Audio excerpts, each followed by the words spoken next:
మామిళ్లపల్లిలో కొద్ది రోజులుగా వివాదం నడుస్తోంది. సీజ్ చేసిన గోడౌన్ వైసీపీ నియోజకవర్గ ఇన్ఛార్జి అంబటి మురళిది అంటూ ఈ నెల 5న టీడీపీ నేతలు హల్చల్ చేశారు.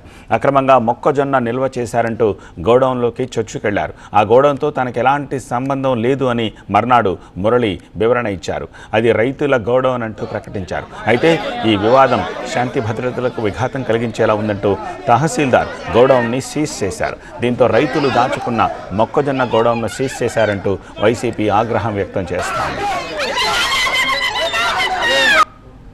మరి రాష్ట్ర వ్యాప్తంగా జరుగుతున్న ఈ సమస్యల్లో వీళ్ళ నయాన భయాన లొంగపరుచుకోవాలని ధూళిపాల నరేంద్ర ప్రయత్నం చేశాడు, బెదిరించాడు, లోబరుచుకోవాలని రకరకాల ఎత్తులు వేశాడు, ఆశలు చూపాడు. అయినప్పటికీ కూడా ఈ కాపు రక్తం లేకుంటే నా బంధువులు నా వెనకాల నిలబడి వాళ్ళు ఒరిజినల్ రైతులుగా నిరూపణ జరగటం ఆంధ్ర రాష్ట్ర చరిత్రలోనే ఇది ఒక అధ్యాయం అని చెప్తా ఉన్నా.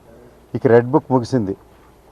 ఇక రైతులు ఎక్కడికక్కడ తిరగబడతారు. ఏ సమస్యలు వచ్చినా మైక్రో లెవెల్లో, గ్రామ లెవెల్లో మనమే పోరాటాలు చేసుకుని ఈ స్ఫూర్తితోనే వైఎస్ఆర్ కాంగ్రెస్ పార్టీ కార్యకర్తలు కానీ అటు జనసేన కార్యకర్తలు అనేక మంది హత్యలకు గురవుతూ ఉన్నారు, దాడులు జరుగుతూ ఉన్నాయి. అక్కడ ముట్లూరులో జరిగింది, కొల్లూరులో జరిగింది, బుడంపాడులో జరిగింది.